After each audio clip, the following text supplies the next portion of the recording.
Sedari kecil gadis ini direkrut oleh seorang pria yang merupakan agen dari sebuah organisasi di mana organisasi itu memiliki misi untuk menghabisi para psikopat yang tidak tersentuh oleh hukum, karena biasanya para psikopat ini berasal dari keluarga dengan status sosial tinggi atau memiliki koneksi dengan para pejabat tinggi atau bahkan backingan yang sangat kuat. Kini gadis ini tumbuh menjadi gadis cantik namun akan sangat berbahaya. Selama belasan tahun gadis ini dilatih oleh agen pria tersebut untuk menguasai senjata api serta menguasai seni bela diri untuk menghabisi para psikopat yang sangat kejam dan sadis. Di sisi lain sekumpulan pria sultan sedang asyik menikmati malam sambil minum-minum di sebuah bar. Pria ini adalah ketua mereka. Dia sangat terobsesi dengan wanita berambut pirang. Alhasil seorang pelayan wanita yang berambut pirang ini berhasil luluh dan akan menjadi korban mereka selanjutnya. Keesokan harinya pelayan ini pun berhasil diajak kencan namun ternyata bukan kencan di pesta tapi malah dibawa ke hutan untuk dijadikan hewan buruan untuk mereka habisi dan ternyata mereka adalah komplotan para psikopat yang sudah menghabisi puluhan gadis.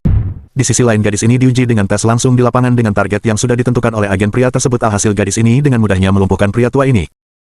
Kini tibalah saatnya untuk tes terakhir, di mana gadis ini diikat seluruh tubuhnya lalu diberi suntikan yang berisi formula yang bisa membangkitkan ketakutan gadis ini dengan tujuan agar gadis ini mengalahkan rasa takutnya dan ternyata di dalam khayalannya gadis ini takut kepada pelatihnya sendiri. Malam itu sang agen memperlihatkan targetnya alias para komplotan psikopat kepada gadis ini serta memberikan beberapa informasi. Setelah para psikopat pergi gadis ini mendekati seorang wanita yang ternyata dia adalah pacar dari salah satu psikopat namun wanita itu tidak mengetahuinya. Setelah mendapat informasi tambahan keesokan harinya gadis ini mempersiapkan diri dengan dandanan yang mencolok untuk memancing mangsanya. Alhasil psikopat yang memang terpesona sekaligus terobsesi dengan gadis berambut pirang pun mulai mendekatinya kemudian mengajak gadis ini kencan. Gadis ini pun mulai mempersiapkan formula untuk membantunya membantai para psikopat gila kemudian mempercantik dirinya. Di sisi lain psikopat ini akan memulai aksinya dengan mengajak satu persatu temannya untuk menyalurkan kesenangan mereka yaitu memburu dan melenyapkan gadis berambut pirang. Kini mereka akan membawa gadis ini berkencan namun tentu saja bukan ke pesta sungguhan tapi ke hutan markas tempat mereka bersenang-senang. Untuk menyamarkan aksinya di sana mereka membuat sebuah permainan namun sebelumnya wanita ini membagikan sebuah minuman yang sudah dicampur formula tapi hanya ketua para psikopat saja seorang yang tidak meminumnya. Wanita ini pun diikat mengikuti permainan mereka kemudian berteriak ketakutan yang membuat para psikopat tertawa kegirangan. Lantas gadis ini disuruh berlari kemudian mereka pun bersemangat mengejar untuk memburunya namun sebenarnya kini merekalah yang diburu. Kini formulanya mulai bekerja dan salah satu psikopat pun mulai berhalusinasi ternyata dia sangat takut dengan badut panda seketika itu psikopat ini pun harus tumbang dihabisi oleh buruannya.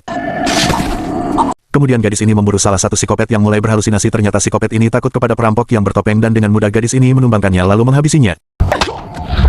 Di sisi lain salah satu psikopat berhalusinasi pacarnya datang ternyata dia takut pacarnya tahu kelakuan busuknya dan dengan mudah gadis ini mencabut nyawanya.